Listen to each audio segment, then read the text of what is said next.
The Beeb, the Auntie, the BBC, whatever you want to call it, it's the darling of Britain to so many. Now, if you've been watching this channel, you'll know the BBC has no credibility and it's clearly not fit for purpose. Curtis Daly caught up with our guest Sid and Coase earlier to discuss the bias of the BBC. Now, some people, when talking about the BBC, say that it doesn't necessarily have a right-wing bias, but rather an establishment bias. Although, in my opinion, I think the establishment is pretty damn right-wing. But what do you say to those that come to that conclusion? So, the idea of an establishment bias, that it doesn't have the right-wing bias as an establishment bias, that's like one of the most common things that people love to say, right? It doesn't have this bias, it has this. To them, I'd say it definitely has a bias. And that bias it's not that it's an establishment bias. It's not like the government comes in and says, you must do this. It's basically the institution through how it's overseen, how it raises funds, how hiring decisions are made. If you look historically, right, the BBC has had its hiring decisions vetted by intelligence, right? Things like that have happened in the past.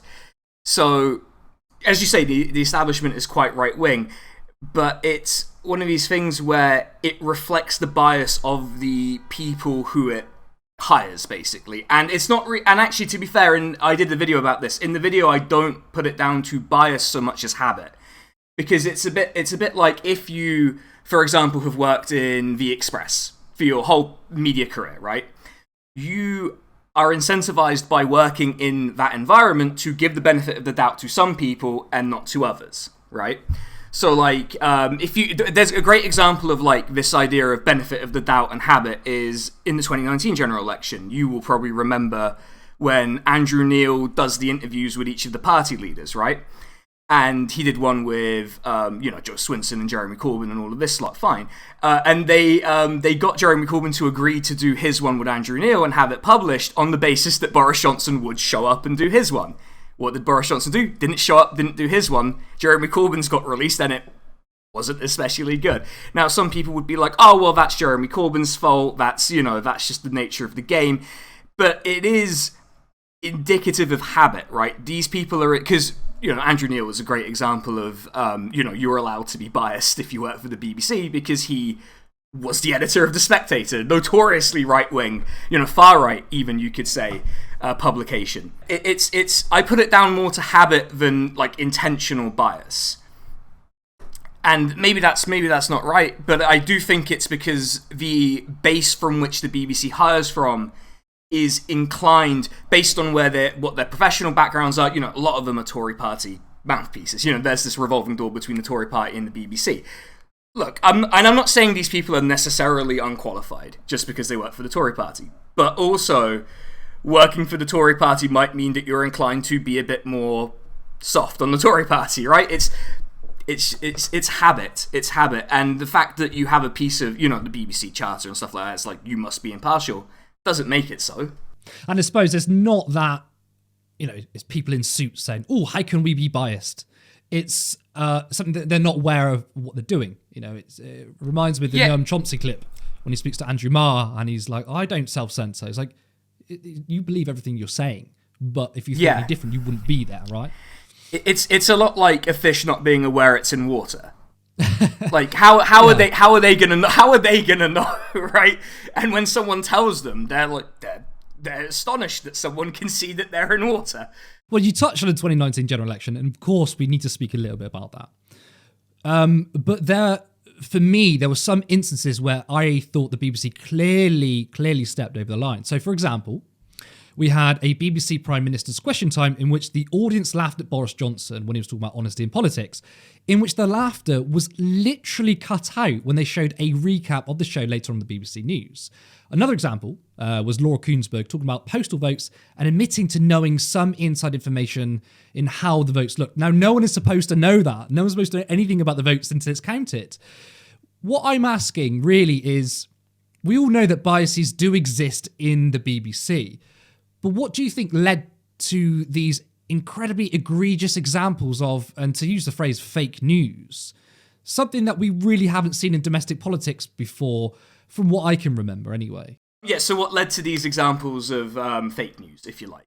So it's important to remember that broadcast news in the UK and print media in the UK are subjected to different rules during elections.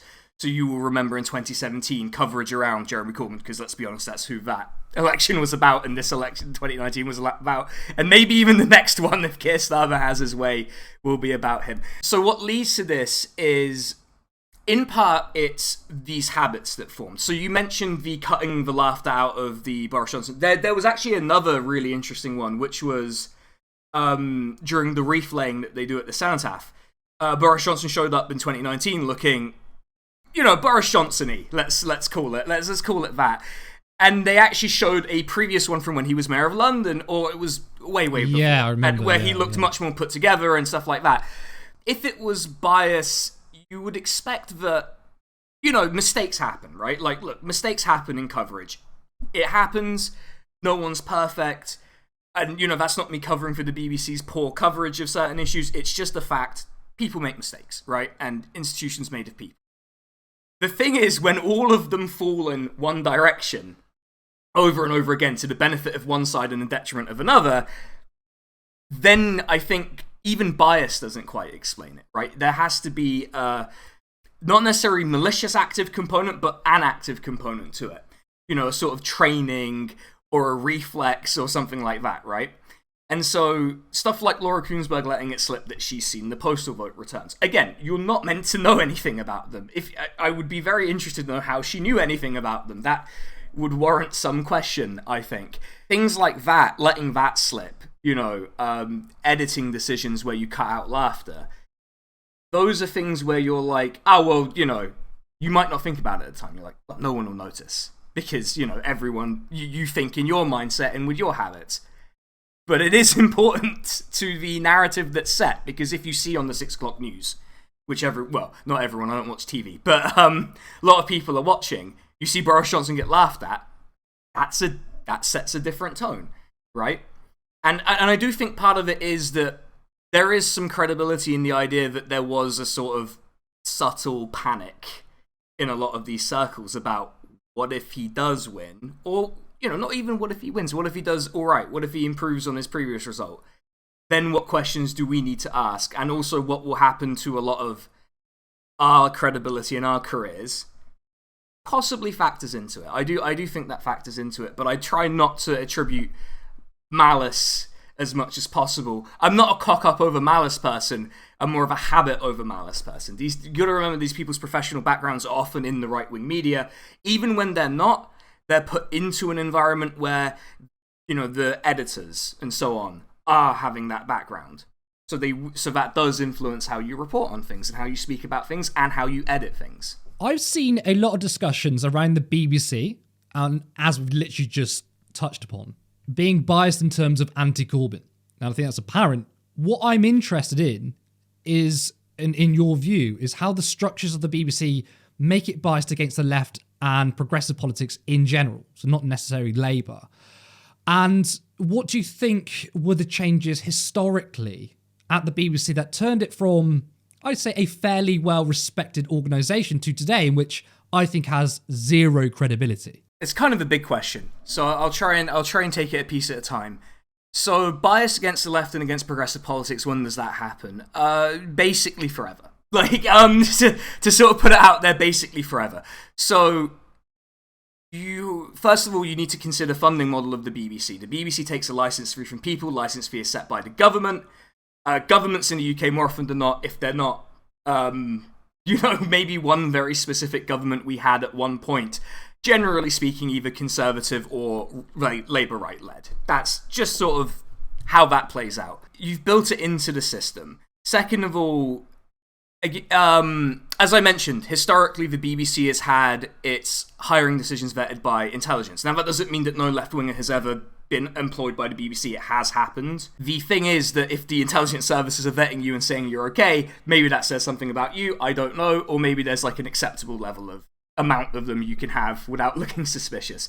The fact that the intelligence services did vet historically hiring decisions of the BBC points to an issue, I would definitely say. Definitely something worth noting about bias against progressive politics, because, look, intelligence services are not friends of progressive politics. They are there to defend the interests of the state, and the British state is a particularly viciously right-wing one by habit. Again, habit. There you go.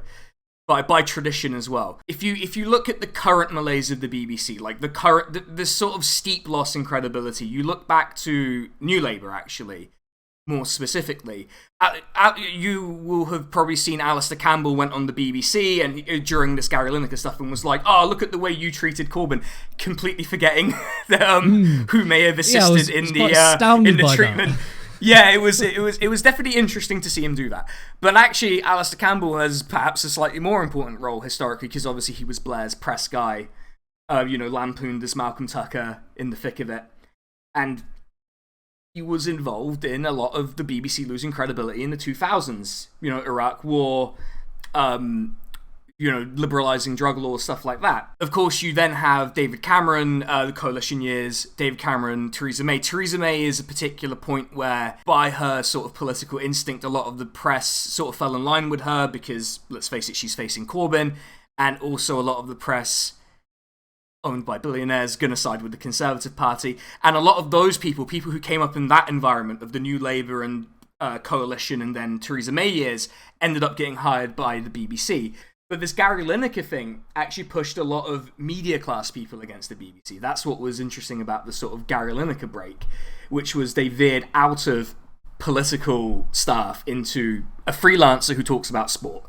And I do make the point that in the video that I did that, yes, you need impartiality in sports broadcast. It's just perhaps a little less important than I don't think Gary Lineker having a generally quite good opinion on refugees is going to impact his ability to host Match of the Day. I call me crazy, I don't think it was going to be a big deal, a deal breaker.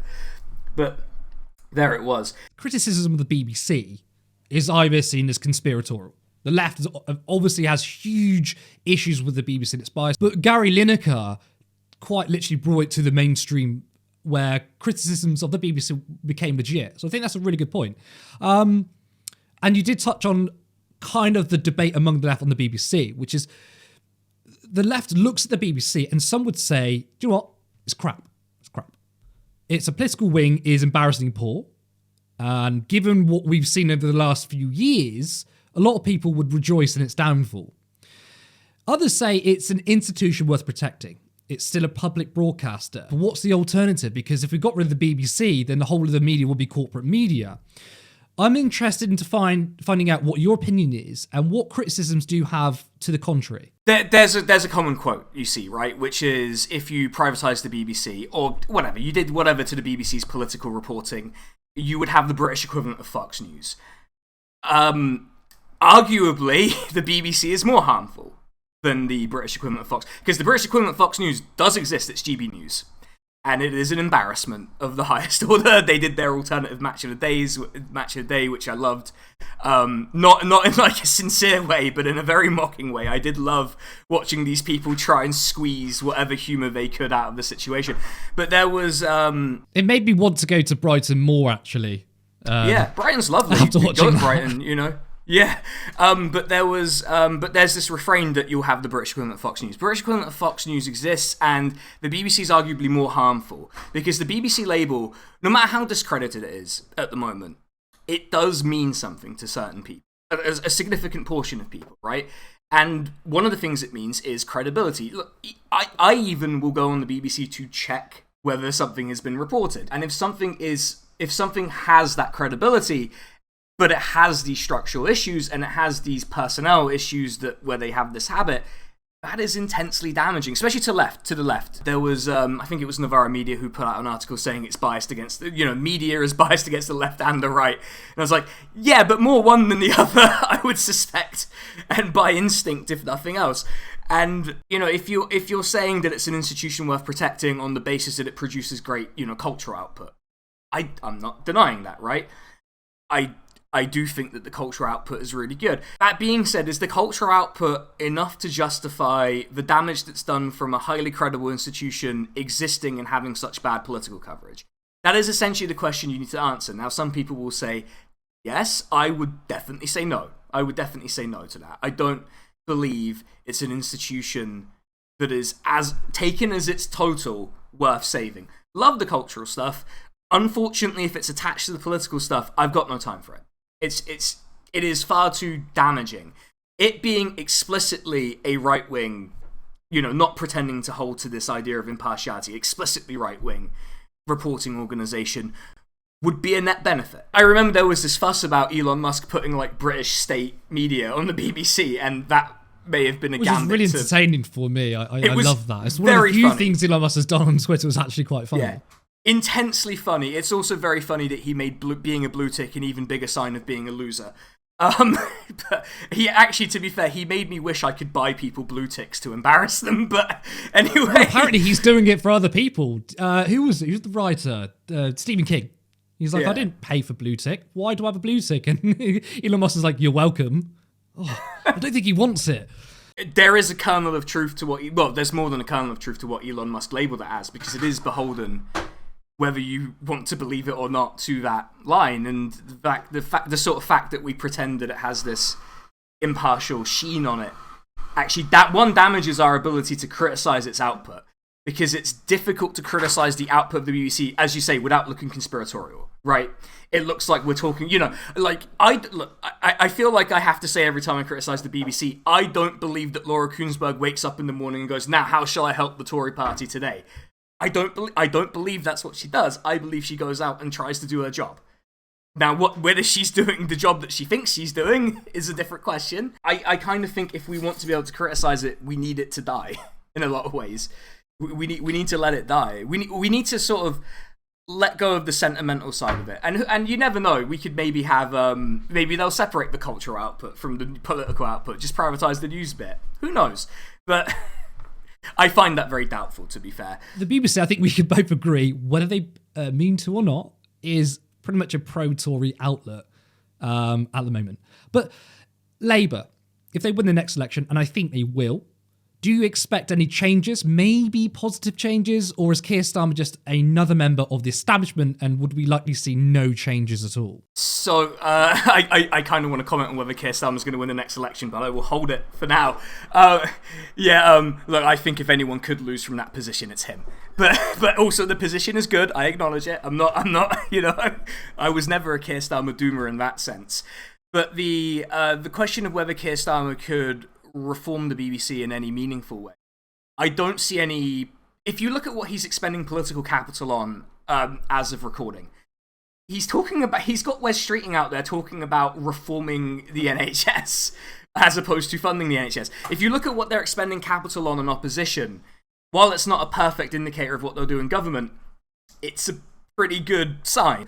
I don't see significant reform of the BBC as something that he would find desirable, even if he had significant thoughts about it, which I doubt that he does. What you will probably see is the BBC Trust, the board that's in charge of the BBC, you will see different appointees. Whether Labour appointees are significantly different from Tory ones, jury's out, I suppose. But if we're talking about addressing, because you've got to remember, it's not just a personnel issue, it's a structural issue, it's about its relationship to the state. Labour won't change that. Labour is a party of the British state. It cannot change that, especially not under Keir Starmer. Jeremy Corbyn had media reform as part of his manifestos, both manifestos. You could have made a plausible argument under those conditions that maybe it becomes a tool for the left, or at least it neutralises the right-wing benefit that happens. Keir Starmer, not so much. I don't see where the political will would come from, or where even the idea to do it would come from. It just doesn't seem like it registers as an issue for them. That's excellent. Where can we find you? You can find me at youtube.com/SKTheCrusader. That is where I'll have all of my videos. You can also find me at twitch.tv/SKTheCrusader. That's where I, from Thursday to Sunday, 6 p.m. to 9 p.m. or 10 p.m, I play video games, or I talk about the news, or I watch horrible YouTube videos that people send to torture me. I'm also on Twitter, twitter.com/@thesanankos, if you are still trapped on that website for whatever horrible reason. And I also do a podcast, Peace at Home podcast, which is coming to the end of at least its first season, because it's about the modern Republican history of Turkey and we're coming up to the election, which is obviously a great deal of fun, which means I'm endlessly busy looking at my Turkish language Twitter account, reading everything all the time. So that's always fun. But yeah, that's where you can find me. Well, thank you so much for coming on. My pleasure.